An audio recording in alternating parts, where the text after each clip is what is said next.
जय हिंद दोस्तों, स्वागत है एक बार फिर से आपके अपने YouTube चैनल स्टडी प्लेटफॉर्म में। दोस्तों, आज की इस वीडियो में हम लोग घटना चक्र के भारतीय राज्य व्यवस्था एवं सीरीज को आगे बढ़ाते हुए एक बहुत ही महत्वपूर्ण टॉपिक लोकसभा से संबंधित प्रश्नों को देखने वाले हैं। इस वीडियो में मैंने दोस्तों लोकसभा से संबंधित अब तक जितने भी सवाल विभिन्न स्टेट पीसीएस तथा आईएएस में पूछे गए हैं उनको मैंने कवर किया है। इससे पहले मैंने दोस्तों भारतीय राज्य व्यवस्था एवं शासन की बहुत सारी वीडियो को बनाकर प्लेलिस्ट में डाल दिया है। तो अभी तक जिन लोगों ने उन सारे वीडियो को जाकर नहीं देखा है तो कृपया कर उसे प्लेलिस्ट में जाकर देख लें। वीडियो स्टार्ट करने से पहले दोस्तों आपसे एक छोटी सी रिक्वेस्ट है कि अगर आप हमारे चैनल पर पहली बार आए हैं तो चैनल को सब्सक्राइब कर ले, बेल आइकन को प्रेस कर ले ताकि नई वीडियो की नोटिफिकेशन आपको समय समय पर मिलती रहे। साथ ही साथ अगर ये वीडियो पसंद आए दोस्तों तो प्लीज़ इसे ज़्यादा से ज़्यादा लाइक करें और अपने दोस्तों के साथ शेयर करें। तो चलिए आज के फर्स्ट क्वेश्चन के साथ इस डिस्कशन को स्टार्ट करते हैं। फर्स्ट क्वेश्चन है दोस्तों, लोकसभा के लिए चुनाव में निर्वाचित होने के लिए किसी व्यक्ति के लिए न्यूनतम आयु सीमा है। तो दोस्तों आपको ध्यान रखना है कि लोकसभा के चुनाव के लिए निर्वाचित होने के लिए किसी व्यक्ति की न्यूनतम आयु क्या रखी गई है दोस्तों, तो 25 वर्ष रखी गई है। तो इसका राइट आंसर क्या हो जाएगा दोस्तों, तो 25 वर्ष। अगर यही बात की जाए दोस्तों राज्यसभा के लिए, तो राज्यसभा के लिए न्यूनतम आयु कितनी है दोस्तों, तो वो है 30 वर्ष। तो ये फैक्ट्स भी आपको ध्यान में रखना है। तो याद रखना है दोस्तों, संविधान के अनुच्छेद 84 ख के अनुसार लोकसभा में निर्वाचित होने के लिए न्यूनतम आयु सीमा कितनी है दोस्तों, 25 वर्ष। तथा राज्यसभा में निर्वाचित होने के लिए न्यूनतम आयु सीमा कितनी निर्धारित की गई है दोस्तों, 30 वर्ष। ये आर्टिकल भी ध्यान रखना है, इंपॉर्टेंट आर्टिकल है, अनुच्छेद 84 ख। नेक्स्ट है दोस्तों, संसद सदस्य बनने हेतु न्यूनतम उम्र क्या है। तो याद रखना है दोस्तों, संसद सदस्य बनने होती न्यूनतम उम्र क्या है दोस्तों, तो 25 वर्ष है। तो राइट आंसर क्या हो जाएगा दोस्तों, तो सी होगा। नेक्स्ट है, लोकसभा का सदस्य चुने जाने के लिए एक व्यक्ति को किस आयु से कम का नहीं होना चाहिए। तो याद रखना है दोस्तों, 25 वर्ष से कम आयु नहीं होना चाहिए दोस्तों लोकसभा का सदस्य चुने जाने के लिए। तो इसका राइट आंसर हो जाएगा सी। नेक्स्ट है दोस्तों, लोकसभा के लिए निर्वाचन के बारे में निम्नलिखित में से कौन सा कथन सही नहीं है। पहला कथन दिया गया है दोस्तों कि निर्वाचन वयस्क मताधिकार के आधार पर होगा। यह बात बिल्कुल सही है दोस्तों। निर्वाचन का जो संचालन है निर्वाचन आयोग करता है, बिल्कुल ये भी बात सही है दोस्तों। फिर दिया गया है दोस्तों सी नंबर में, निर्वाचन के लिए मतदाताओं की सूची को राष्ट्रपति के निर्देशन और नियंत्रण में तैयार किया जाता है। यह बात बिल्कुल गलत है दोस्तों।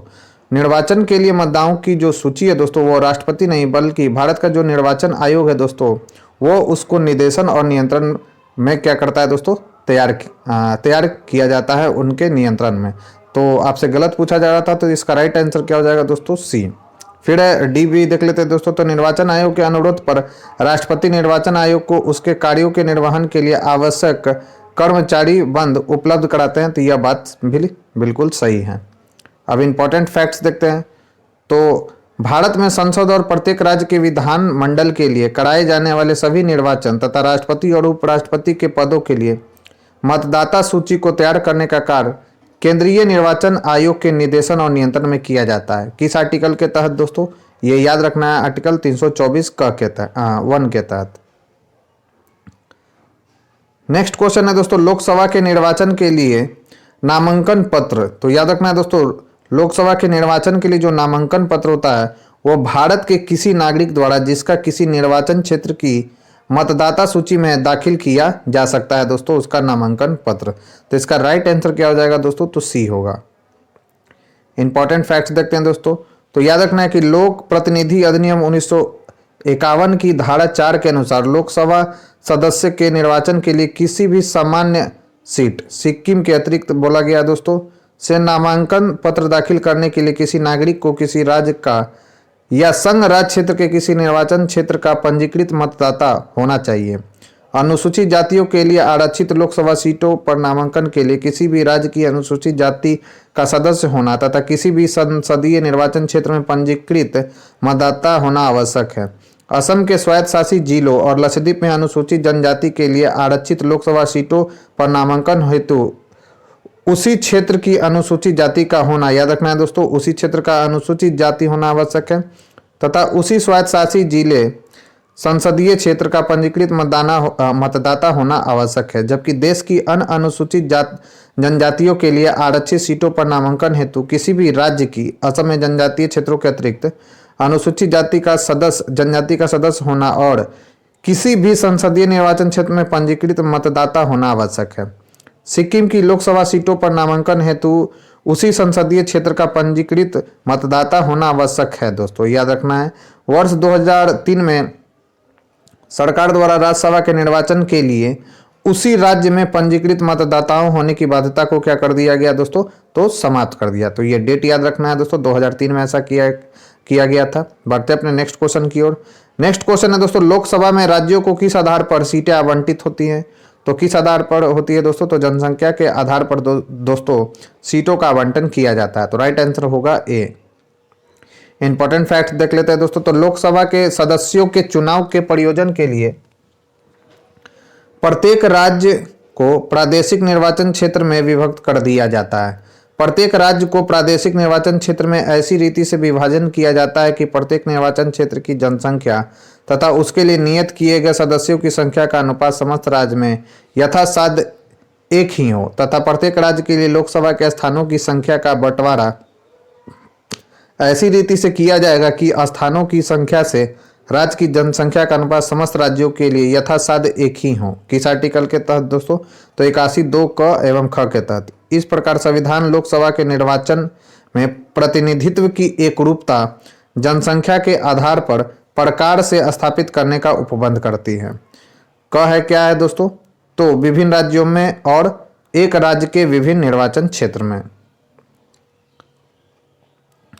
नेक्स्ट है दोस्तों, भारत के संविधान के अनुच्छेद 82 के अनुसार लोकसभा की सीटों का राज्यों के मध्य आवंटन किस जनगणना के आधार पर है दोस्तों, तो वह है दोस्तों 1971 की जनगणना के आधार पर। तो इंपॉर्टेंट है दोस्तों ये डेट, आपको ध्यान में रखना है। तो याद रखना है दोस्तों आपको कि संविधान के अनुच्छेद 81 एवं अनुच्छेद 82 के अनुसार लोकसभा की सीटों का राज्यों के मध्य आवंटन 1971 की जनगणना के आधार पर है। यह व्यवस्था पहले वर्ष 2000 तक के लिए थी, परंतु 84 में संविधान संशोधन अधिनियम 2001 द्वारा इसे 2026 के पश्चात की गई पहली जनगणना के सुसंगत आंकड़े प्रकाशित होने तक संशोधित न किए जाने का प्रावधान है। ये अमेंडमेंट भी याद रखना है दोस्तों, कब तक के लिए बढ़ाया गया था, किस संविधान 2026 तक के लिए जो जनगणना है वो किसके अकॉर्डिंग चलेगा दोस्तों, तो 1971 के अकॉर्डिंग। चेंज कब किया गया था, मतलब तो याद रखना है 84 में संविधान संशोधन 2001 के द्वारा। नेक्स्ट है, वर्तमान लोकसभा में प्रत्येक राज्य के लिए स्थानों का आवंटन आधारित है। तो याद रखना है दोस्तों 1971 की जनगणना पर आधारित है। और ये कब तक रहेगा दोस्तों, तो यथावत रहेगा ये 2026 तक। अमेंडमेंट कौन सा है, तो 84वां संविधान संशोधन है दोस्तों 2001। ये भी फैक्ट्स आपको याद रखना है। नेक्स्ट है दोस्तों, लोकसभा में राज्यवार सीटों का आवंटन वर्ष 1971 की जनगणना पर आधारित है। यह निर्धारित किस वर्ष तक यथावत रहेगा, तो याद रखना है दोस्तों 2026 तक जो है यह यथावत रहेगा।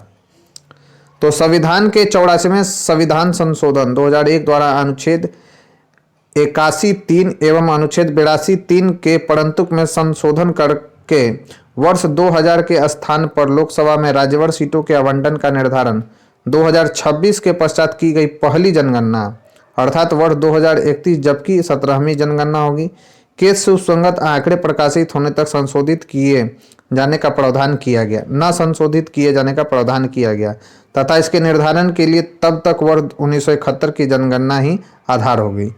नेक्स्ट है दोस्तों, 84वें संशोधन अधिनियम द्वारा लोकसभा की कुल सदस्य सीटों की संख्या का निर्धारण 1971 की जनगणना के आधार पर कर दिया गया है। यह तब तक बदली नहीं जाएगी जब तक एक वर्ष विशेष के बाद पहली जनगणना होगी। यह वर्ष विशेष कौन सा है दोस्तों, तो यह वर्ष विशेष है 2026। नेक्स्ट क्वेश्चन है दोस्तों, भारत के संविधान में निर्धारित की गई लोकसभा में सदस्यों की अधिकतम संख्या कितनी है। तो याद रखना है दोस्तों, भारत के संविधान में जो निर्धारित लोकसभा सदस्यों की अधिकतम संख्या क्या हो सकती है दोस्तों, तो इसका राइट आंसर दिया गया है दोस्तों डी। तो इस राइट आंसर क्या हो जाएगा दोस्तों, तो डी होगा। तो याद रखेंगे कि लोकसभा सदस्य जनता द्वारा प्रत्यक्ष निर्वाचन से चुने जाते हैं। इसके सदस्यों की अधिकतम संख्या कितनी होती है दोस्तों, तो 552 हो सकती है, जिसमें से 530 राज्यों के, 20 संगणा क्षेत्रों के और 2 एंग्लो इंडियन समुदाय से होते हैं दोस्तों। याद रखना है अनुच्छेद 81 और 331 में इसका प्रावधान है एंग्लो इंडियन का जो बताया गया है। 104वां संविधान संशोधन अधिनियम 2019 द्वारा लोकसभा तथा एवं राज्य विधानसभा एवं आंग्ल भारतीय समुदाय के प्रतिनिधित्व के लिए सदस्यों को नामित करने की व्यवस्था को आगे न बढ़ाते हुए निष्प्रभावी कर दिया गया है और तदनुसार अब लोकसभा के सदस्यों की अधिकतम संख्या कितनी हो सकती है दोस्तों? तो 552 ही हो सकती है। इसलिए इसका राइट आंसर क्या हो जाएगा दोस्तों? तो डी दिया गया है। तो अब याद रखना है कितना हो सकता है दोस्तों अधिकतम संख्या? तो 550। नेक्स्ट है निम्न संवैधानिक संशोधन में से कौन से राज्यों से निर्वाचित होने वाले लोकसभा के सदस्यों की संख्या में वृद्धि करने से संबंधित है? तो कौन सा संविधान संशोधन है दोस्तों? तो इंपॉर्टेंट है, वह है दोस्तों 7वां तथा 31वां संविधान संशोधन। तो राइट आंसर हो जाएगा दोस्तों सी। तो 7वें संविधान संशोधन अधिनियम 1956 द्वारा राज्यों का पुनर्गठन किया गया और अनुच्छेद 81 के तहत राज्यों से निर्वाचित होने वाले लोकसभा सदस्यों की संख्या अधिकतम 500 और संघ राज्य क्षेत्रों से चुने जाने वाले लोकसभा सदस्यों की जो संख्या है दोस्तों अधिकतम कितना हो गया दोस्तों? तो 20 निर्धारित की गई दोस्तों। 31वें संविधान संशोधन अधिनियम 1973 द्वारा राज्यों और संघ राज्य क्षेत्रों से चुने जाने वाले लोकसभा सदस्यों की अधिकतम संख्या कितनी है? 525 और 20, तो कुल कितना हो गया दोस्तों? तो 545 निर्धारित की गई है। 14वें संविधान संशोधन अधिनियम 1962 द्वारा संघ राज्य क्षेत्रों से चुने जाने वाले लोकसभा सदस्यों की अधिकतम संख्या को बढ़ाकर कितना कर दिया गया है दोस्तों? तो याद रखेंगे 25 किया गया था, जिसे 31वें संविधान संशोधन द्वारा पुनः 20 कर दिया गया। तत्पश्चात गोवा दमन दीव पुनर्गठन अधिनियम 1987 के द्वारा निर्वाचित लोक सभा सदस्यों की अधिकतम संख्या बढ़ाकर 550 हो गया, जिसमें से 530 अनधिक राज्यों से और 20 से अनधिक संघ राज्य क्षेत्रों से। नेक्स्ट है दोस्तों संविधान के किस संशोधन ने लोकसभा के सदस्यों की संख्या 525 से बढ़ाकर 545 कर दी थी? तो वह था दोस्तों 31वां संविधान संशोधन। याद रखना है कितना कर दिया गया था दोस्तों? 525 से 545। बढ़ते अपने नेक्स्ट क्वेश्चन की ओर। यहाँ पर भी देख लिया जाए दोस्तों फैक्ट्स। तो ये फैक्ट्स तो मैंने डिस्कस कर ही दिया ऊपर। नेक्स्ट है लोकसभा में सदस्यों की जो अधिकतम संख्या निर्धारित की गई है वह कितनी है दोस्तों? तो याद रखना है अब कितना हो गया है दोस्तों? तो 550 हो गया, क्योंकि अब आंग्ल भारतीय समुदाय को इसमें शामिल नहीं किया जाएगा। पहले कितना था? 552 था, लेकिन अब कितना है दोस्तों? तो याद रखेंगे 550 है। नेक्स्ट है दोस्तों लोकसभा की वर्तमान सदस्य संख्या क्या है? इंपॉर्टेंट ये भी सवाल है दोस्तों कि लोकसभा की वर्तमान सदस्य संख्या कितनी है? तो याद रखेंगे दोस्तों 543 है लोकसभा की वर्तमान सदस्य संख्या। नेक्स्ट है दोस्तों लोकसभा में केंद्र शासित क्षेत्रों का सर्वाधिक प्रतिनिधित्व कितना हो सकता है? तो याद रखेंगे दोस्तों लोकसभा में केंद्र शासित क्षेत्रों का सर्वाधिक प्रतिनिधित्व कितना हो सकता है? तो 20 होता है। ये सब के सब महत्वपूर्ण सवाल है दोस्तों, जिसे आपको ध्यान में रखना है। नेक्स्ट है आम चुनाव 2019 में 543 लोकसभा निर्वाचन क्षेत्रों के लिए चुनाव हुआ। इनमें से कितने लोकसभा निर्वाचन क्षेत्र राज्य के थे? तो याद रखना है दोस्तों कितना था? तो वो था 530। तो याद रखेंगे दोस्तों आम चुनाव 2009 के कुल 543 लोकसभा निर्वाचन क्षेत्र में से 530 राज्यों से, 13 किससे थे दोस्तों? तो संघ राज्य क्षेत्रों से थे। जम्मू और कश्मीर राज्य के 2 संघ राज्य क्षेत्रों में परिवर्तन के बाद वर्तमान में 500 कितना हो गया? ये भी फैक्ट्स याद रखना है। 524 निर्वाचन क्षेत्र राज्यों से हैं और 19 कितना है दोस्तों? तो 19 राज्य क्षेत्र जो है संघ राज्य क्षेत्रों से हैं दोस्तों। तो ये दोनों के दोनों इंपॉर्टेंट हैं, याद रखना है। नेक्स्ट है लोकसभा में केंद्र शासित प्रदेशों के लिए कितने सीटें आरक्षित है? तो याद रखेंगे दोस्तों केंद्र शासित प्रदेशों के लिए कितने सीटें आरक्षित है? तो 20 सीटें आरक्षित है दोस्तों। इंपॉर्टेंट फैक्ट देख लेते हैं। तो संविधान के अनुच्छेद 31वें संविधान संशोधन 1973 तथा गोवा दमन एवं दीव पुनर्गठन अधिनियम 1987 द्वारा यथा संशोधित के अनुसार लोकसभा के लिए अधिकतम 530 सदस्य राज्यों के निर्वाचन क्षेत्र से तथा अधिकतम 20 सदस्य केंद्र शासित प्रदेश से निर्वाचित हो सकते हैं। वर्तमान में संघ राज्य क्षेत्रों की लोकसभा सीटों की निर्धारित संख्या कितनी है? तो कितना है दोस्तों? 19 है, जिसमें से दिल्ली में 7, अंडमान निकोबार में 1, चंडीगढ़ में 1, दादर और नगर हवेली तथा दमन और दीव में कितना है दोस्तों, इसको मर्ज कर दिया गया तो 2 है। लक्षद्वीप में 1, पुदुचेरी में 1 है और जम्मू कश्मीर में कितना है दोस्तों, तो 5 है लोकसभा की सीट, याद रखेंगे। और लद्दाख में कितना है दोस्तों, तो याद रखेंगे 1 है। जबकि राज्यसभा में यह निर्धारित संख्या कितना है, तो राज्यसभा में भी सीटें याद रखना है। राज्यसभा में कितना है निर्धारित संख्या दोस्तों, तो 8 है, जिसमें दिल्ली का कितना है दोस्तों राज्यसभा में सीटों की संख्या, तो याद रखना है 3, पुदुचेरी का 1 और जम्मू कश्मीर का कितना है दोस्तों 4। तो ये लेटेस्ट है दोस्तों घटना चक्र की बुक। आपको ये जो फैक्ट्स दिए गए ये सारे के सारे लेटेस्ट फैक्ट है, पुराने वाले बुक में ये नहीं दिया गया है दोस्तों, तो इसे आपको ध्यान में रखना है दोस्तों। भारतीय संविधान के किस अनुच्छेद के अंतर्गत लोकसभा में अनुसूचित जातियों के आरक्षण का प्रावधान किया गया है, तो याद रखना है दोस्तों अनुसूचित जाति के आरक्षण का जो प्रावधान है वो किसमें किया गया है दोस्तों लोकसभा में, तो अनुच्छेद 330 में। और अनुच्छेद 331 में किसका किया गया था, तो आंग्ल भारतीय समुदाय का लोकसभा में प्रतिनिधित्व का जो है दोस्तों इसमें प्रावधान किया गया है। तो अब तो आंग्ल भारतीय समुदाय है नहीं, तो याद रखेंगे फिर भी। तो इसका राइट आंसर क्या हो जाएगा, 330। तो भारतीय संविधान के अनुच्छेद 330 क के उपखंड क के तहत लोकसभा में अनुसूचित जातियों के लिए आरक्षण का प्रावधान किया गया। वहीं अनुच्छेद 330 क के उपखंड ख में असम के स्वशासी जिलों की अनुसूचित जनजाति को छोड़कर अन्य अनुसूचित जनजाति के लिए तथा उपखंड ग में असम के स्वायत्त शासी जिलों की अनुसूचित जनजाति के लिए लोकसभा में आरक्षण की व्यवस्था की गई है।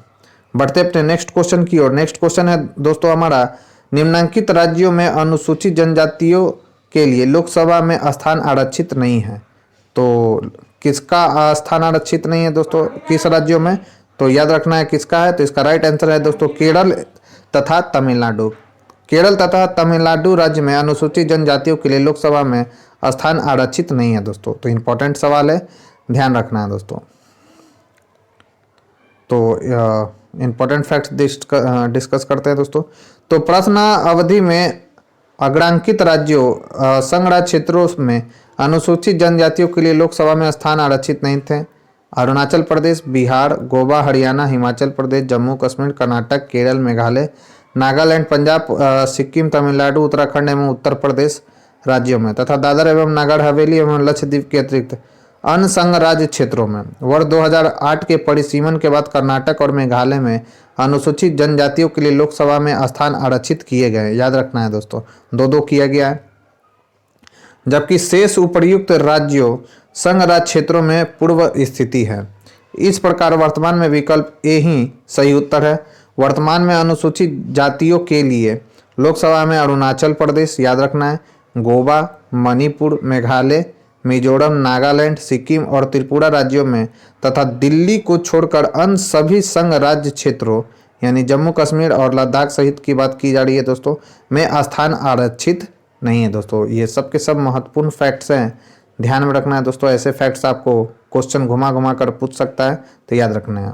एक बार और दोस्तों कि अगर ये वीडियो आपको पसंद आ रही हो दोस्तों तो प्लीज़ इस वीडियो को ज़्यादा से ज़्यादा लाइक कर दीजिएगा और अपने दोस्तों के साथ शेयर कर दीजिएगा। अगर कोई हमारे चैनल पर पहली बार जुड़ रहे हैं तो चैनल को सब्सक्राइब कर लीजिएगा, बेल आइकन को प्रेस कर लीजिएगा ताकि नई वीडियो की जो है नोटिफिकेशन दोस्तों आपको समय समय पर मिलती रहे। नेक्स्ट क्वेश्चन है दोस्तों, किस राज्य की लोकसभा में अनुसूचित जाति तथा अनुसूचित जनजाति के लिए आरक्षण नहीं है। तो अभी मैंने बताया था दोस्तों किसका किसका नहीं है, तो अरुणाचल प्रदेश और जम्मू तथा कश्मीर, इन दोनों में जो है दोस्तों अनुसूचित जाति तथा अनुसूचित जनजाति के लिए आरक्षण यानी रिजर्वेशन नहीं है दोस्तों। नेक्स्ट है, लोकसभा में अनुसूचित जाति के लिए आरक्षित स्थानों की संख्या कितनी है। तो याद रखना है दोस्तों अनुसूचित जनजाति के लिए लोकसभा में कितना स्थान जो है दोस्तों आरक्षित रखा गया है, तो 84। अगर यही पूछा जाए दोस्तों कि अनुसूचित जनजाति के लिए कितना है, तो याद रखेंगे दोस्तों 47 है। तो दोनों फैक्ट्स आपको याद रखना है। शेड्यूल कास्ट के लिए 84 है और शेड्यूल ट्राइब्स के लिए कितना है दोस्तों, तो 47 है। तो याद रखना है लोकसभा में संविधान के अनुच्छेद 330 के तहत अनुसूचित जातियों और अनुसूचित जनजातियों के लिए आरक्षण का प्रावधान है। वर्तमान में लोकसभा में कुल 84 सीटें अनुसूचित जाति के लिए तथा 47 सीट अनुसूचित जनजाति के लिए आरक्षित है दोस्तों। नेक्स्ट है, यदि किसी राज्य के लिए लोकसभा के स्थानों की आवंटित संख्या 42 हो तो उस राज्य के लिए अनुसूचित जातियों हेतु आरक्षित स्थानों की संख्या होगी। तो इसमें स्टार लगा हुआ है दोस्तों, देखते हैं क्या दिया गया है। तो काफ़ी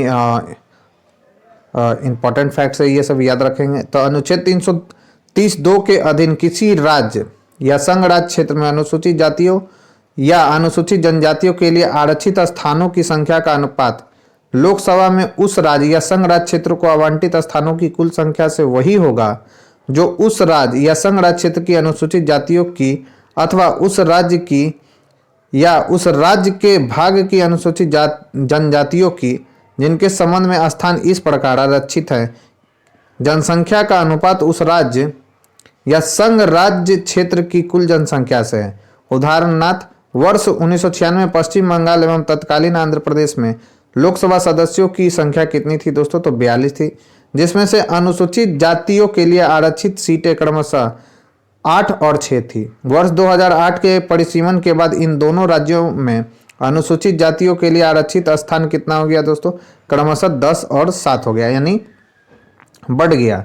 वर्तमान में तेलंगाना राज्य के गठन के बाद आंध्र प्रदेश तथा तेलंगाना में अनुसूचित जातियों के लिए आरक्षित स्थान कितना है दोस्तों? तो 4 और 3 है। तद अनुसार अब 42 लोकसभा सीट वाले एकमात्र राज्य पश्चिम बंगाल है तथा अनुसूचित जातियों के लिए 10 तथा अनुसूचित जनजाति के लिए कितना है दोस्तों? लोकसभा में 2 सीटें आरक्षित की गई है। तो ये सब के सब महत्वपूर्ण फैक्ट्स है, इसलिए इस क्वेश्चन में क्या लगा हुआ है दोस्तों? स्टार लगा हुआ है, क्योंकि बढ़ा होगा अब। नेक्स्ट है, लोकसभा में अनुसूचित जनजातियों के लिए निम्न में से किस राज्य में सर्वाधिक आरक्षित सीटें हैं? तो किस राज्य में सर्वाधिक आरक्षित सीटें हैं दोस्तों? तो मध्य प्रदेश। तो ये भी अच्छा सवाल है, ऐसे सवालों को VVI कर रखेंगे दोस्तों।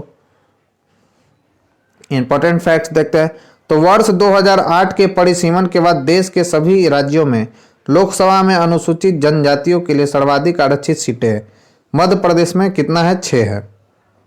उत्तर प्रदेश एवं बिहार में ऐसी सीटों की संख्या कितनी है दोस्तों? याद रखेंगे 0 है, जबकि गुजरात में ऐसी सीटें कितनी है दोस्तों? तो 4 है। नेक्स्ट है दोस्तों, निम्नलिखित में से कौन सा राज्य लोकसभा में अनुसूचित जनजातियों में के सर्वाधिक प्रतिनिधित्व निर्वाचित करता है? तो कौन सा है दोस्तों? मध्य प्रदेश है। कितना है? तो याद रखेंगे 6 है।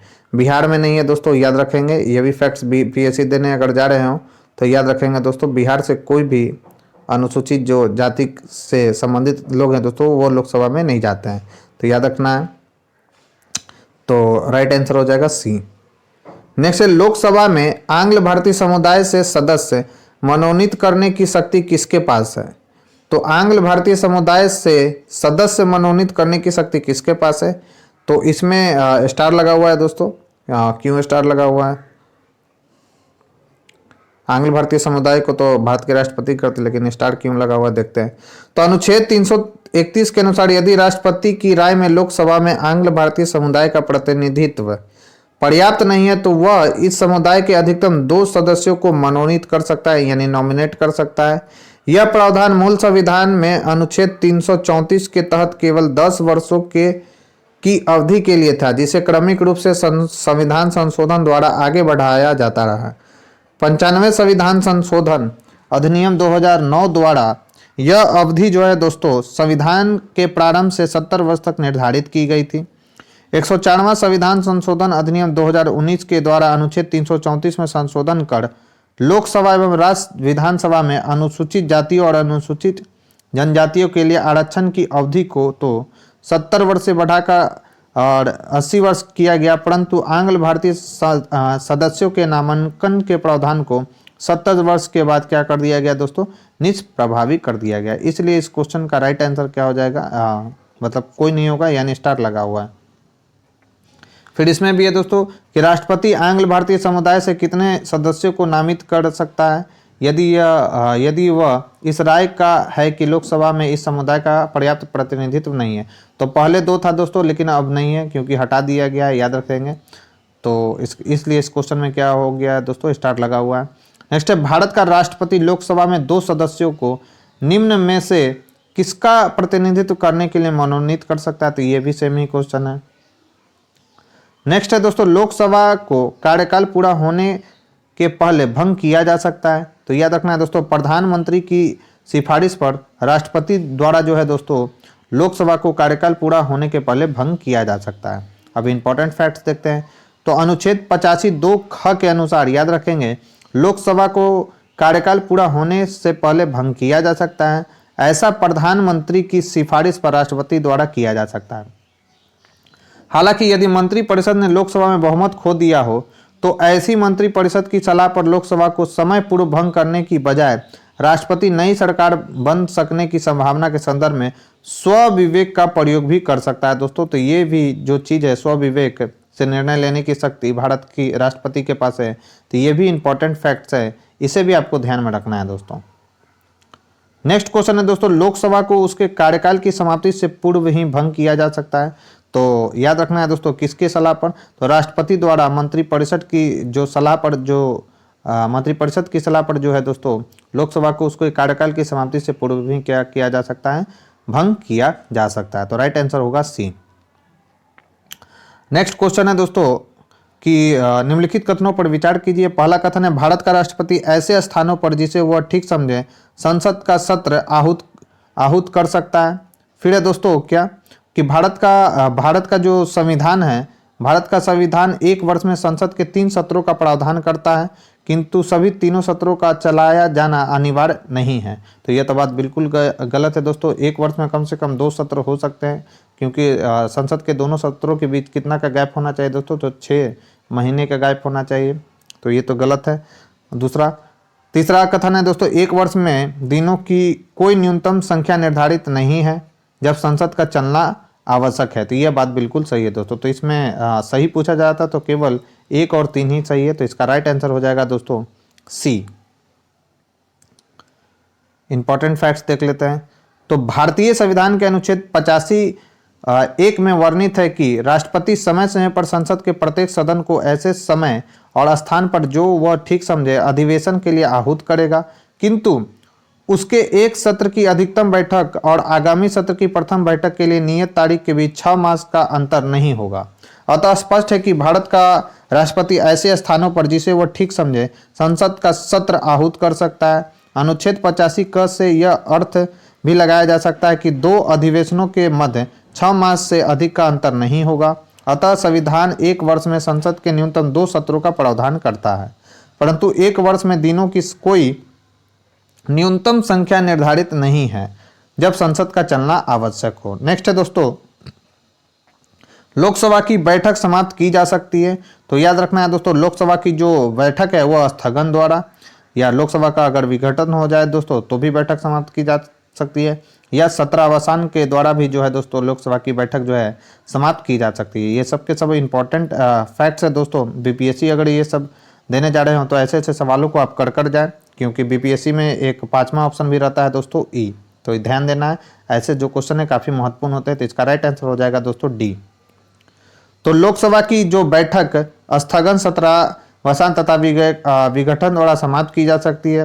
स्थगन लोकसभा कौन करता है दोस्तों? तो अध्यक्ष करता है। जबकि सत्रावसान किस आर्टिकल में, याद रखेंगे तो अनुच्छेद 85(2) के अनुसार और विघटन 85(2) के अनुसार। तो सत्रावसान किस में है दोस्तों? तो 85(2) और विघटन किस में है? तो 85(2) के अनुसार राष्ट्रपति करता है। यानी सत्रावसान और विघटन कौन करता है? राष्ट्रपति। और स्थगन कौन करता है दोस्तों? लोकसभा अध्यक्ष। ये भी इंपॉर्टेंट फैक्ट है, इसे भी आपको ध्यान में रखना है। नेक्स्ट क्वेश्चन है दोस्तों, निम्नलिखित में से कौन लोकसभा के सत्र का अवसान करने के लिए प्राधिकृत है? तो वह है दोस्तों भारत का राष्ट्रपति। याद रखना है कौन सा आर्टिकल था, याद कीजिए। तो वह था दोस्तों आर्टिकल 85(1) ही था ना। 85(2) का, सॉरी दोस्तों, 85 कितना था दोस्तों? आर्टिकल 85(2) का। और विघटन बोला जाए दोस्तों तो कितना में? तो ख में, 85(2) ख में। नेक्स्ट है लोकसभा का कार्यकाल।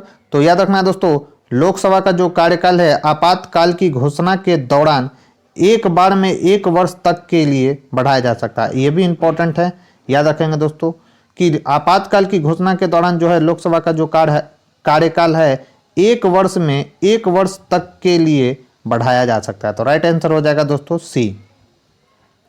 तो अनुच्छेद 83(2) के परंतु के अनुसार लोकसभा का कार्यकाल आपातकाल की उद्घोषणा के प्रवर्तन में रहने के दौरान संसदीय विधि द्वारा एक बार में 1 वर्ष तक के लिए बढ़ाया जा सकता है। तथापि आपात उद्घोषणा के प्रवर्तन में न रहने की स्थिति में उसका विस्तार किसी भी दशा में 6 माह की अवधि से अधिक नहीं होगा। सभी के सभी महत्वपूर्ण फैक्ट्स है दोस्तों, बहुत ही ज़्यादा महत्वपूर्ण फैक्ट्स हैं। ऐसे सवाल अक्सर एग्जाम में पूछे जाते हैं, तो आपको ऐसे सवालों को ध्यान में रखना है। नेक्स्ट है लोकसभा के कम से कम कितने सत्र बुलाए जाते हैं। तो याद रखना है दोस्तों, वर्ष में 2 बार जो है कम से कम सत्र बुलाया जाता है लोकसभा का। राइट आंसर होगा बी। तो अनुच्छेद 85 क 1 के अनुसार लोकसभा के एक सत्र की अंतिम बैठक और आगामी सत्र की प्रथम बैठक के बीच 6 माह से अधिक का अंतर नहीं होगा। इस प्रकार लोकसभा के कम से कम वर्ष में 2 बार सत्र बुलाए जाते हैं। नेक्स्ट है दोस्तों, लोकसभा का कोरम कुल सदस्य संख्या का कितना होता है। याद रखेंगे कितना होता है दोस्तों, तो 1/10 होता है। और यह किस आर्टिकल में है दोस्तों, तो ये आर्टिकल भी याद रखना है कि अनुच्छेद 103 के अनुसार लोकसभा एवं राज्यसभा का कोरम जो है दोस्तों यानी गणपूर्ति कुल सदस्य संख्या का 1/10 भाग होता है। ये आर्टिकल महत्वपूर्ण है, याद रखेंगे। मुख्य विपक्षी दल की मान्यता हेतु भी यही सदस्य जो संख्या है दोस्तों वो आवश्यक है। नेक्स्ट है लोकसभा का अधिवेशन गठित करने हेतु गणपूर्ति कितनी होती है। तो कितना होता है दोस्तों, तो याद रखेंगे सदन के सदस्यों की कुल संख्या का 10वां भाग। नेक्स्ट क्वेश्चन है दोस्तों, लोकसभा और राज्यसभा में गणपूर्ति संख्या कितना है। तो सेमी क्वेश्चन है, 1/10। नेक्स्ट क्वेश्चन है दोस्तों, कौन सा राज्य सबसे अधिक प्रतिनिधि लोकसभा में भेजता है। तो कौन सा है दोस्तों, सभी को मालूम होगा, उत्तर प्रदेश है। तो राइट आंसर क्या हो जाएगा दोस्तों, तो हो जाएगा उत्तर प्रदेश कितना भेजता है दोस्तों, तो याद रखना है ये 80 भेजता है। और बिहार की अगर बात करें तो बिहार कितना भेजता है दोस्तों, तो 40 भेजता है, याद रखेंगे। मध्य प्रदेश दोस्तों 29 और पश्चिम बंगाल कितना भेजता है दोस्तों, तो यह है 42। तो उत्तर प्रदेश लोकसभा एवं राज्यसभा में सर्वाधिक प्रतिनिधि क्रमशः 80 और 31 भेजता है। विकल्प में दिए गए अन्य राज्यों की लोकसभा सदस्यों की संख्या इस प्रकार है। बिहार में कितना है दोस्तों, तो 40 है, मध्य प्रदेश में 29 और पश्चिम बंगाल में दोस्तों 42। नेक्स्ट है भारत में किस राज्य का लोकसभा एवं राज्यसभा का प्रतिनिधि सर्वाधिक है। तो कौन सा है दोस्तों, उत्तर प्रदेश कितना है, लोकसभा में 80 और कितना है दोस्तों राज्यसभा में, तो 31। नेक्स्ट है जहां पर लोकसभा में प्रतिनिधित्व का प्रश्न है कौन से राज्य दूसरे और तीसरे दर्जे पर है। तो स्टार लगा हुआ है दोस्तों, क्यों लगा हुआ देखते हैं। पहले और दूसरे और तीसरे दर्जे पे कौन है, तो पहले नंबर पे है दोस्तों कौन सा, तो यूपी है। तो प्रश्न काल में बिहार एवं मध्य प्रदेश का विभाजन नहीं हुआ था। उस समय बिहार में लोकसभा सीटों की संख्या 54 और महाराष्ट्र में 48 थी। बिहार एवं मध्य प्रदेश के विभाजन के पश्चात उनकी लोकसभा सीटों की संख्या में परिवर्तन आया। अब स्थिति इस प्रकार है। कितना है दोस्तों, यूपी में प्रथम स्थान पर है यूपी, महाराष्ट्र का है दोस्तों दूसरा स्थान और पश्चिम बंगाल का है दोस्तों तीसरा स्थान। जबकि बिहार जो है दोस्तों यहाँ पर कितनी सीटें हैं, तो 40 सीटें हैं, याद रखेंगे। नेक्स्ट उत्तर प्रदेश के बाद लोकसभा में सर्वाधिक स्थानों का आवंटन किसका है। तो किसका है दोस्तों, तो महाराष्ट्र का है दोस्तों सर्वाधिक आवंटन। राइट आंसर हो जाएगा सी। नेक्स्ट लोकसभा के कितने स्थान राजस्थान के लिए निर्धारित किए गए हैं। तो याद रखेंगे दोस्तों लोकसभा में कितने स्थान राजस्थान के लिए निर्धारित किए गए हैं, तो 25। लोकसभा में राजस्थान हेतु 25 सीटें निर्धारित है, जिनमें 4 अनुसूचित जातियों और 3 अनुसूचित जनजातियों के लिए आरक्षित है। तो ये फैक्ट्स भी याद रखना है। नेक्स्ट है दोस्तों लोकसभा में बिहार को आवंटित स्थान निम्न में से किन राज्यों के आवंटित स्थानों का योग है। तो स्टार लगा हुआ है, देखते हैं क्यों। तो वर्ष 2000 में बिहार के विघटन के पूर्व वहां पर लोकसभा सीटों की जो संख्या थी दोस्तों याद रखें कितना था, तो 54 था। अब जो है दोस्तों 2000 में बिहार जो है झारखंड जो बिहार से अलग हो गया तो 14 सीटें झारखंड को मिली। के निर्माण के बाद वहां मात्र 40 सीटें बची हैं बिहार में। इसी प्रकार मध्य प्रदेश में 40 सीटें थी, जो छत्तीसगढ़ यानी छत्तीसगढ़ में कितना है दोस्तों 11 सीटें के निर्माण के बाद अब कितना बचा है, तो 29 बचा है। चूंकि प्रश्न विघटन के पूर्व का है, इसलिए बिहार में 54 सीटों को लोकसभा के लिए आवंटित स्थान असम और मध्य प्रदेश की लोकसभा सीटों की योग के बराबर था। परंतु वर्तमान में लोकसभा में बिहार के पास कुल 40 सीट है, जो निम्नांकित राज्यों के आवंटित स्थानों का योग है। तो ये भी फैक्ट्स ऑफ बिहार के एग्जाम में पूछ सकता है। गुजरात में 26 है दोस्तों, और असम को जोड़ दे तो 40 होता है। गुजरात में 26 है, फिर झारखंड को भी जोड़ देते तो 40 होता है। मध्य प्रदेश और छत्तीसगढ़ को भी ऐड करते हैं तो कितना होता है, 40। और तमिलनाडु सिक्किम को ऐड करते हैं दोस्तों 40। तमिलनाडु मिजोरम को भी ऐड करते हैं 40। तमिलनाडु और नागालैंड को भी जोड़ते हैं तो दोस्तों 40 आता है। इसलिए दोस्तों अब जब बीपीएससी का एग्जाम देने जाएं तो कम से कम ये जो डाटा यहाँ पर दिया गया है इसको एक बार ध्यान में कर आप जरूर जाएं। नेक्स्ट है, निम्नलिखित में से राज्यों के किस युग्म को लोकसभा में समान सीटें प्राप्त हैं। तो किसको किसको प्राप्त है दोस्तों समान सीटें प्राप्त, तो याद रखना है दोस्तों, इसमें भी स्टार लगा हुआ है। देख लेते हैं क्यों। तो पंजाब में है कितना दोस्तों लोकसभा, 13। असम में है 14। गुजरात में दोस्तों 26। राजस्थान में 25। तो यहाँ पर दिया गया है राजस्थान में कितना है दोस्तों, तो 25। मध्य प्रदेश में 29। तमिलनाडु में 39। तो आंध्र प्रदेश में 25। तो राजस्थान और आंध्र प्रदेश में 25 दिया गया है दोस्तों, और पश्चिम बंगाल में 42, छत्तीसगढ़ में 11। तो इसलिए इस क्वेश्चन में स्टार लगा हुआ है, क्योंकि मध्य प्रदेश, राजस्थान और आंध्र प्रदेश में जो है सीटों की संख्या यहाँ पर सेम है, जो कि अभी नहीं इस ऑप्शन में कहीं पर दिख रहा है दोस्तों। कहीं पे भी राजस्थान और आंध्र प्रदेश इस ऑप्शन में नहीं है, इसलिए बाकी सब में तो सीटों की संख्या नहीं है दोस्तों, इसलिए इस क्वेश्चन में स्टार लगा हुआ है। यहाँ दिया भी गया है कि अविभाजित आंध्र प्रदेश में 42 लोकसभा सीटें थी। आंध्र प्रदेश के विभाजन के पश्चात अब कुल 25 लोकसभा सीटें ही हैं। शेष 17 सीटें तेलंगाना राज्य को प्राप्त हुई है। वर्तमान में असम एवं झारखंड में दोनों में कितना है, 14। अरुणाचल प्रदेश, गोवा, मणिपुर, मेघालय एवं त्रिपुरा में कितना है दोस्तों, तो 2-2 है, याद रखेंगे। अरुणाचल प्रदेश, गोवा, मणिपुर, मेघालय एवं त्रिपुरा में कितना 2 है, तथा मिजोरम, नागालैंड एवं सिक्किम में कितना है दोस्तों 1 है। राज्यों के ऐसे समूह जिनमें लोकसभा की सीटों की संख्या क्या है दोस्तों, समान है। इंपॉर्टेंट है, काफ़ी ज़्यादा, याद रखेंगे। नेक्स्ट है, निम्न युग्मों में से कौन सा युग्म सही नहीं है। तो आंध्र प्रदेश में 42 है, असम में 13 है, पंजाब में, तो देख लेंगे ऊपर से डाटा मैचिंग करा के देख लेंगे। तो इसका राइट आंसर क्या हो जाएगा दोस्तों, इसमें स्टार लगा हुआ है, कोई नहीं।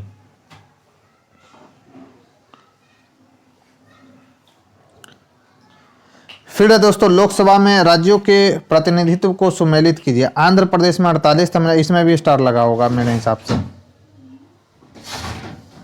अच्छा, इसमें डी दिया हुआ है, देख लेते हैं। तो आंध्र प्रदेश में कितना है, तमिलनाडु में, महाराष्ट्र में, छत्तीसगढ़ में और पश्चिम बंगाल में कितना है। तो पश्चिम बंगाल में तो समझ में आ रहा है दोस्तों कितना है, 42 है। फिर है महाराष्ट्र में कितना है, तो महाराष्ट्र में दोस्तों 48, ठीक है। तो महाराष्ट्र का ए हो जाएगा, पश्चिम बंगाल का डी हो जाएगा, ठीक है दोस्तों।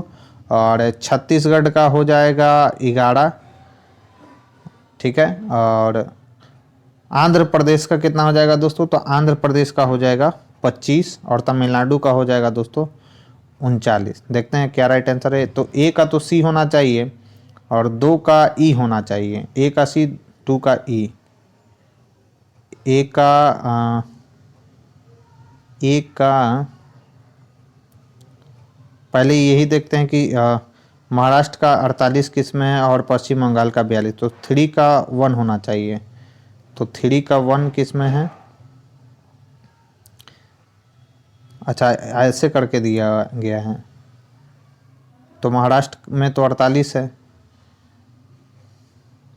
तो 48 वाला हो जाएगा दोस्तों किसका, तो 48 वाला हो जाएगा 3 का।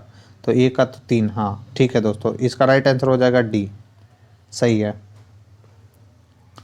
नेक्स्ट है दोस्तों, निम्नलिखित राज्यों या संघ राज्य क्षेत्रों के समूह में से किसकी लोकसभा में केवल 1 सीट है। तो किस में है दोस्तों, तो याद रखेंगे चंडीगढ़, सिक्किम और मिजोरम में जो है दोस्तों लोकसभा में केवल 1 ही सीट है, याद रखेंगे। तो चंडीगढ़, सिक्किम, मिजोरम, नागालैंड तथा पुडुचेरी में लोकसभा की मात्र एक सीटें हैं।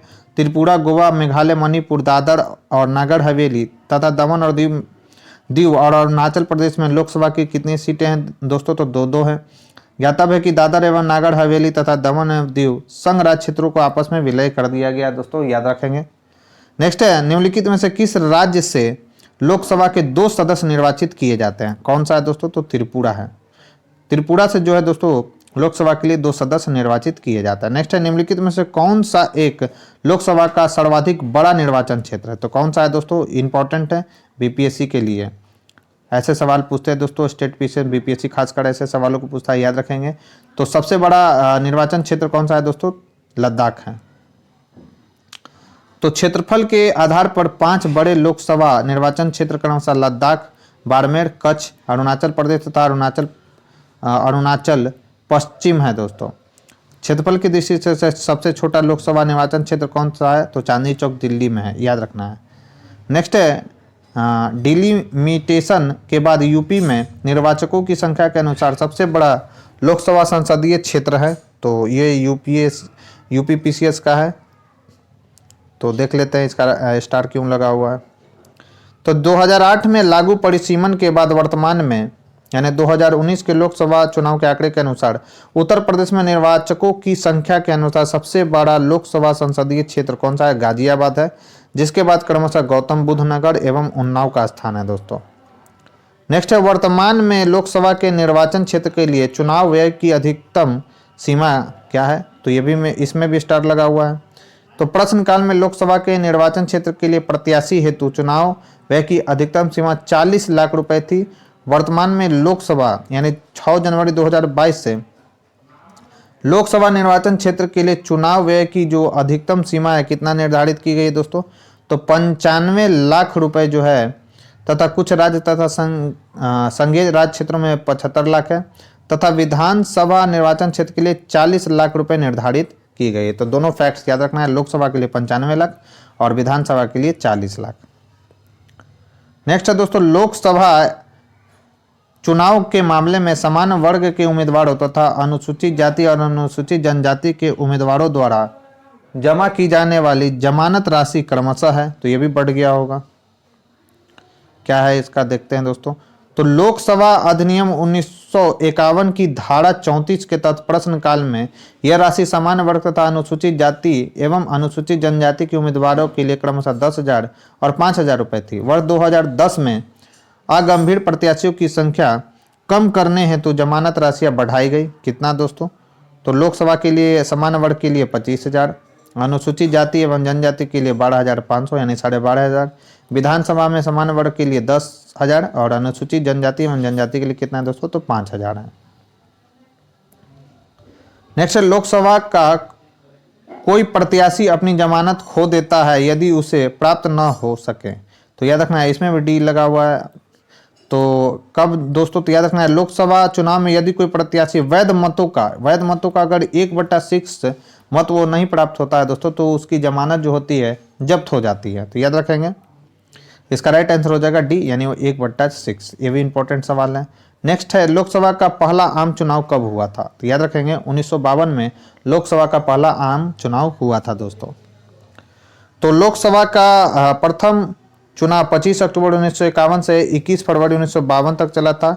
यह चुनाव कुल कितना सीटों के लिए हुआ था? तो ये सीट भी याद रखना है दोस्तों, 489 सीटों के लिए हुआ था। प्रथम लोकसभा का पहला अधिवेशन कब हुआ था? दोस्तों याद रखेंगे 13 मई 1952 को हुआ था। नेक्स्ट है, किस लोकसभा का कार्यकाल लगभग 6 वर्ष का था? याद रखना है दोस्तों, 5वीं लोकसभा का जो कार्यकाल था वो लगभग 6 वर्ष का था। इंपॉर्टेंट है ऐसे फैक्ट्स दोस्तों, याद रखेंगे। तो 5वीं लोकसभा का कार्यकाल लगभग 6 वर्ष था, जिसमें 15 मार्च 1971 से 18 फरवरी 1977 तक कार्य किया।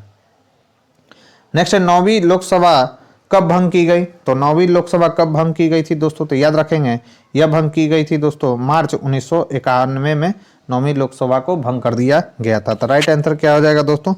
तो ए।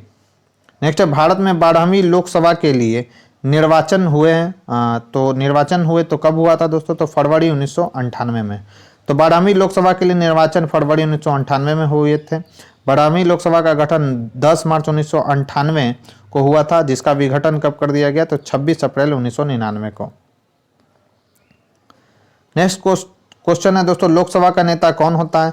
तो लोकसभा का नेता कौन होता है दोस्तों? तो वो होता है प्रधानमंत्री। तो चूंकि 75(1) के अनुसार राष्ट्रपति लोकसभा में बहुमत दल के नेता को प्रधानमंत्री पद पर नियुक्त करता है। किसी भी सदन का नेता उस सदन का सदस्य ही होता है। यदि प्रधानमंत्री लोकसभा का सदस्य नहीं होता तो वो लोकसभा में सदन का नेता किसी वरिष्ठ मंत्री को बनाया जाता, तो लोकसभा का सदस्य हो, जो लोकसभा का सदस्य हो। बढ़ते अपने नेक्स्ट क्वेश्चन की ओर। नेक्स्ट क्वेश्चन है दोस्तों, पहला निम्नलिखित कथनों पर विचार कीजिए। पहला कथन है, लोकसभा अथवा राज्य की विधानसभा के निर्वाचन में जीतने वाले उम्मीदवारों को निर्वाचित घोषित किए जाने के लिए किए गए मतदान का कम से कम 50% मत प्राप्त अनिवार्य है। दूसरा है दोस्तों, भारत के संविधान में अधिक कथित उपबंधों के अनुसार लोकसभा में अध्यक्ष का पद बहुमत वाले दल को जाता है तथा उपाध्यक्ष का पद विपक्ष को जाता है। तो ऐसा तो कुछ नहीं है, ना तो एक सही है ना ही दो सही है। तो इसका राइट आंसर हो जाएगा दोस्तों डी। तो भारत में लोकसभा अथवा राज्य विधानसभा के चुनाव फर्स्ट पास्ट द पोस्ट पद्धति के आधार पर कराया जाता है। इसके तहत देश तथा राज्य या केंद्र शासित प्रदेशों को अलग अलग चुनाव क्षेत्रों में बांट दिया जाता है। क्षेत्र विशेष में मतदाता एक उम्मीदवार के लिए एक मत देते हैं और सर्वाधिक मत प्राप्त करने वाले उम्मीदवार विजयी घोषित किए जाते हैं। जीतने वाले उम्मीदवार के लिए 50% मत प्राप्त करना अनिवार्य नहीं है, अतः कथन एक गलत है। इसके अलावा भारतीय संविधान के अनुच्छेद 93 के प्रावधान के तहत लोकसभा यथाशीघ्र अपने 2 सदस्यों को अध्यक्ष अथवा उपाध्यक्ष चुनती है। आर्टिकल इंपॉर्टेंट है दोस्तों 93, याद रखेंगे। हालांकि ऐसी परंपरा रही है कि अध्यक्ष सत्तारूढ़ पार्टी या गठबंधन का सदस्य तथा उपाध्यक्ष विपक्ष पार्टी का जो है दोस्तों सदस्य होता है, परंतु संविधान में ऐसा कोई उपबंध नहीं है दोस्तों, अतः कथन 2 भी गलत है। नेक्स्ट है, भारत में लोकसभा का स्पीकर यानी अध्यक्ष, तो याद रखना है दोस्तों चयनित किया जाता है। इंपॉर्टेंट सवाल है। लोकसभा का जो स्पीकर होता है दोस्तों वह चयनित किया जाता है, न कि मनोनीत किया जाता है, निर्वाचित किया जाता है और नियुक्त किया जाता है। याद रखेंगे, इंपॉर्टेंट सवाल है ये बी।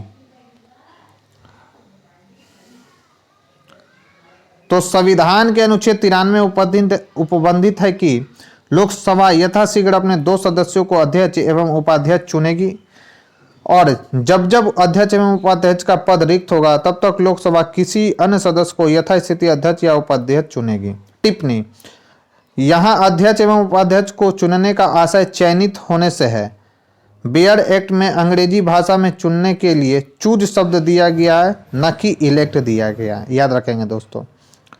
नेक्स्ट है, लोकसभा के स्पीकर का निर्वाचन होता है। तो याद रखना है दोस्तों लोकसभा के सभी सदस्यों द्वारा जो होता है उसका निर्वाचन होता है। राइट आंसर हो जाएगा सी। नेक्स्ट है, निम्न में कौन अपने पद की शपथ नहीं लेता है? सिंपल सा है क्वेश्चन दोस्तों, कौन अपने पद की शपथ नहीं लेता है? तो स्पीकर जो होता है दोस्तों, लोकसभा का जो अध्यक्ष है वो अपनी पद की शपथ नहीं लेता है। तो प्रश्नानुसार दिए गए विकल्पों में से स्पीकर अपने पद की शपथ नहीं लेता है। वह पहले ही लोकसभा सदस्य के तौर पर पद की शपथ ले चुका होता है, अतः स्पीकर के तौर पर शपथ नहीं लेता, जबकि अन्य अपने पद की शपथ ग्रहण करते हैं। ये सबके सब महत्वपूर्ण सवाल है, याद रखेंगे दोस्तों। नेक्स्ट है, निम्नलिखित में से कौन अपने पद की शपथ नहीं लेता? तो स्पीकर जो है दोस्तों अपने पद की शपथ नहीं लेता है। नेक्स्ट है, लोकसभा का अध्यक्ष अपना त्यागपत्र किसे सौंपता है दोस्तों? तो याद रखेंगे उपाध्यक्ष को। तो अध्यक्ष उपाध्यक्ष को सौंपता है दोस्तों त्यागपत्र और उपाध्यक्ष अध्यक्ष को अपना त्यागपत्र देता है। तो ये फैक्ट्स भी आपको याद रखना है। तो संविधान के अनुच्छेद 94 ख के अनुसार लोकसभा का अध्यक्ष उपाध्यक्ष को संबोधित अपने हस्ताक्षर सहित लेख द्वारा अपना पद त्याग सकता है। याद रखना है, आर्टिकल 94 ख के तहत ऐसा होता है दोस्तों।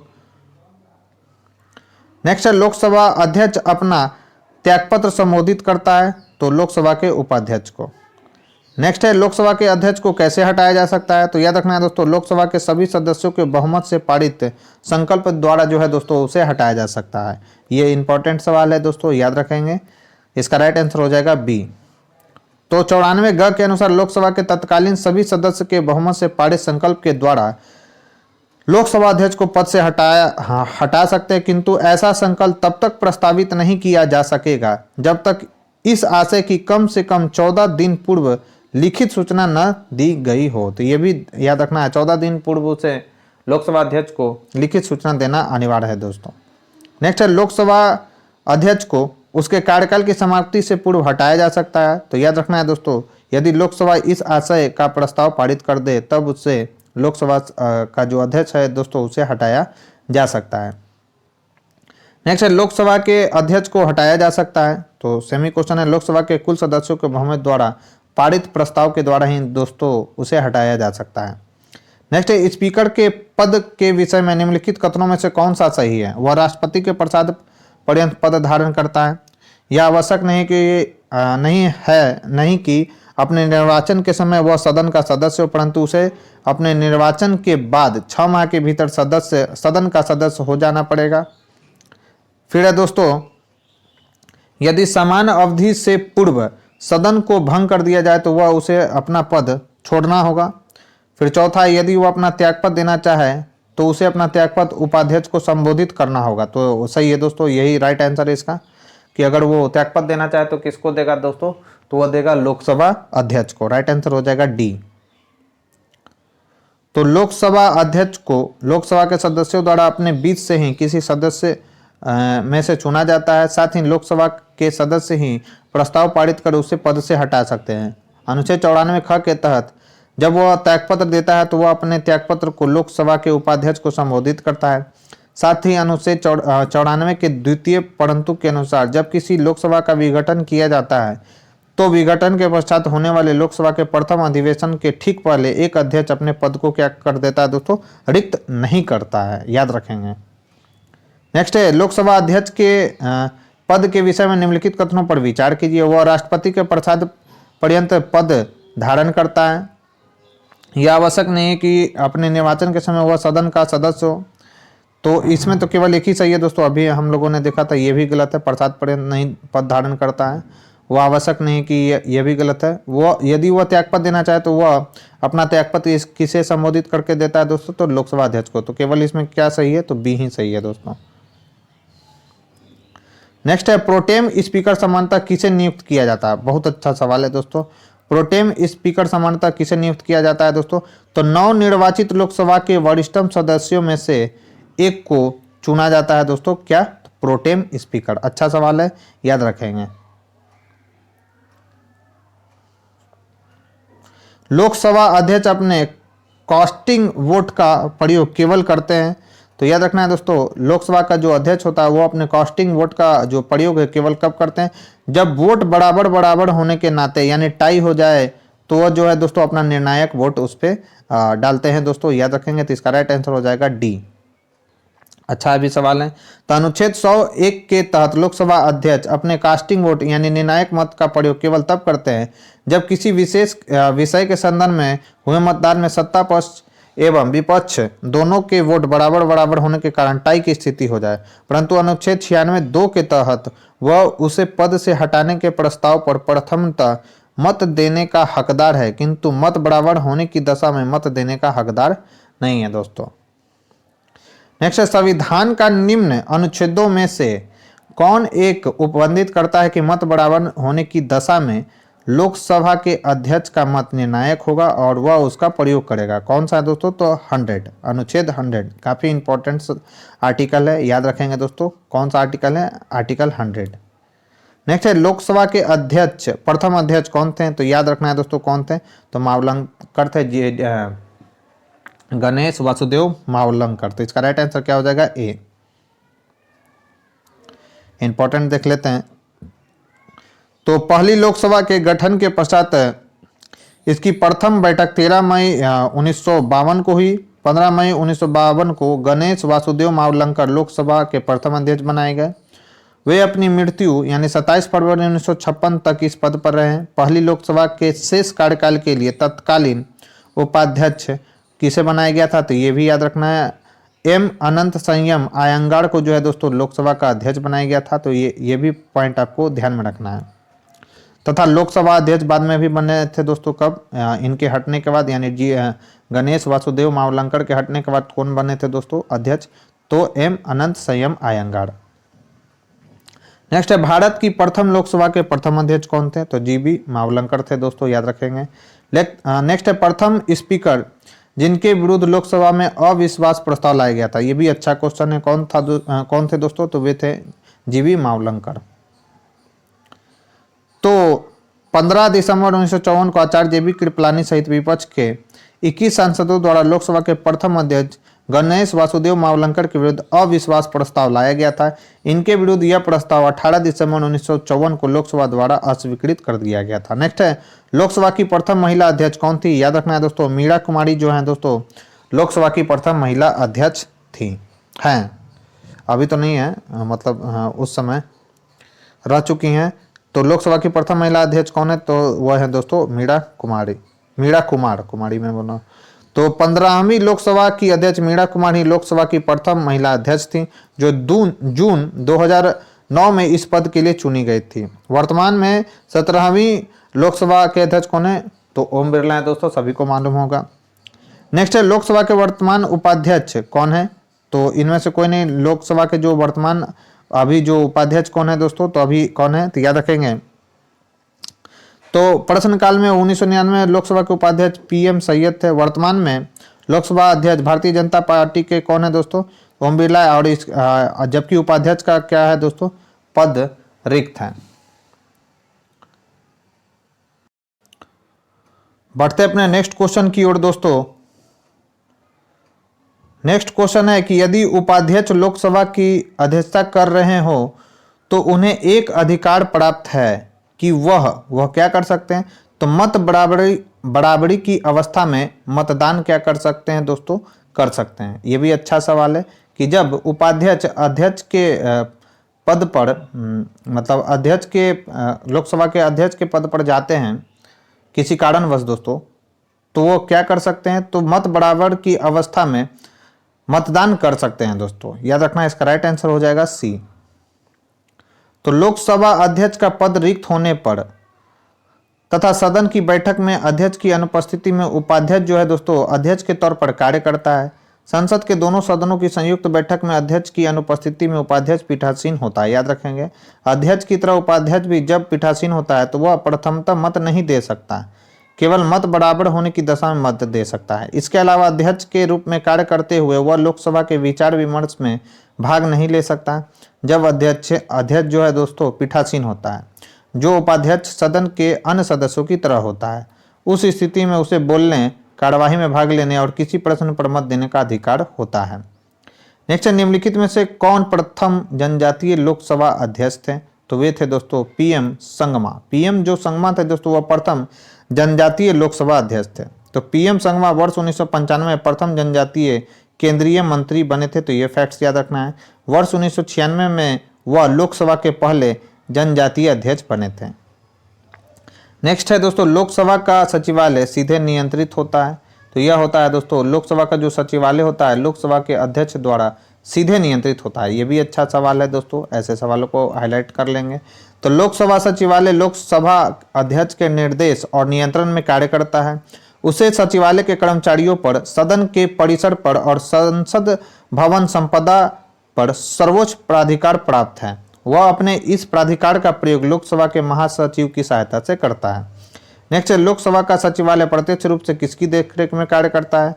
तो राइट आंसर हो जाएगा दोस्तों लोकसभा अध्यक्ष के देखरेख में कार्य करता है।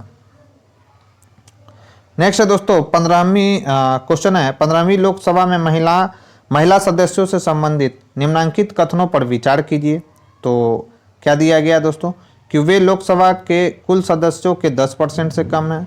दूसरा कथन है अधिकतम महिला सदस्य भारतीय राष्ट्रीय कांग्रेस से हैं। फिर है दोस्तों अधिकतम महिला सदस्य उत्तर प्रदेश से निर्वाचित हैं, राजस्थान से 3 महिला सदस्य निर्वाचित हुई हैं। और चौथा कथन है अधिकतम महिला सदस्य जो है दोस्तों उत्तर प्रदेश से निर्वाचित हुई हैं। स्टार क्यों लगा हुआ है दोस्तों देख लेते हैं। तो याद रखेंगे दोस्तों मई 2019 में निर्वाचित 17वीं लोकसभा में कुल महिला सदस्यों की भागीदारी कितनी रही है? याद रखेंगे 14% रही है दोस्तों।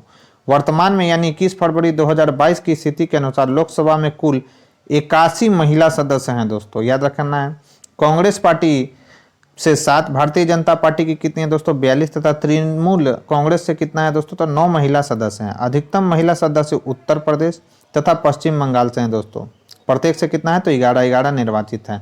राजस्थान से 3 महिला सदस्य निर्वाचित है। प्रश्नकाल के संदर्भ में विकल्प सी सही उत्तर था, लेकिन अब नहीं है। नेक्स्ट क्वेश्चन है दोस्तों, निम्नलिखित कथनों पर विचार कीजिए। कथन है दोस्तों, पहली लोकसभा में विपक्ष में सबसे बड़ा राजनीतिक दल स्वतंत्र पार्टी था, तो नहीं, ऐसा बात है दोस्तों, गलत है ये। नेक्स्ट है, लोकसभा में नेता प्रतिपक्ष को सर्वप्रथम 1969 में मान्यता दी गई थी, तो यह बात बिल्कुल सही है दोस्तों। नेता प्रतिपक्ष पहली बार कब आए थे, तो याद रखना है 1969 में। लोकसभा में यदि किसी दल के न्यूनतम 75 सदस्य न हो तो उसके नेता को नेता प्रतिपक्ष के रूप में मान्यता नहीं मिल सकती, तो ऐसा कोई नहीं है दोस्तों। तो इसका राइट आंसर क्या हो जाएगा, केवल 2 सही पूछा जाता तो केवल 2 ही सही है। इंपॉर्टेंट फैक्ट्स देख लेते हैं दोस्तों, और लगता है कि ये आज के डिस्कशन का हमारा लास्ट सवाल भी है। हाँ दोस्तों, तो इंपॉर्टेंट फैक्ट्स देख लेते हैं। तो याद रखना है दोस्तों आपको कि दिए गए कथनों में से केवल 2 कथन सत्य है, अन्य कथन सही नहीं है। प्रथम लोकसभा के चुनाव में 489 सीटें के लिए हुए थे, जिसमें से भारतीय राष्ट्रीय कांग्रेस को कितना मिला था, तो 364 सीटें प्राप्त की थी और जीत हासिल की। दूसरे स्थान पर 16 सीटें प्राप्त करने वाले कम्युनिस्ट पार्टी ऑफ इंडिया यानी सीपीआई विपक्ष में सबसे बड़ा राजनीतिक दल था, याद रखना है दोस्तों। सर्वप्रथम 1969 में लोकसभा में नेता प्रतिपक्ष को मान्यता प्राप्त हुई। इस रूप में INC यानी इंडियन नेशनल कांग्रेस के राम सुभग सिंह को चुना गया था दोस्तों, याद रखना है। लोकसभा में किसी दल के नेता को नेता प्रतिपक्ष के रूप में मान्यता मिलने के लिए उस दल के लोकसभा में कुल सदस्य संख्या के 10% सांसद होने आवश्यक है। काफ़ी महत्वपूर्ण फैक्ट्स है, याद रखेंगे दोस्तों। और तो दोस्तों ये थी हमारी आज की डिस्कशन। यह डिस्कशन आपको कैसा लगा मुझे कमेंट बॉक्स में लिखकर जरूर बताएं दोस्तों। साथ ही साथ अगर ये वीडियो आपको पसंद आ रही हो दोस्तों, तो प्लीज़ इस वीडियो को ज़्यादा से ज़्यादा लाइक करें और अपने दोस्तों के साथ शेयर करें। तो आज के लिए बस इतना ही दोस्तों, मिलते हैं हम अपने नेक्स्ट वीडियो में। नेक्स्ट वीडियो में हम लोग दोस्तों राज्यसभा से संबंधित प्रश्नों को देखेंगे। तो आज के लिए बस इतना ही दोस्तों, थैंक यू।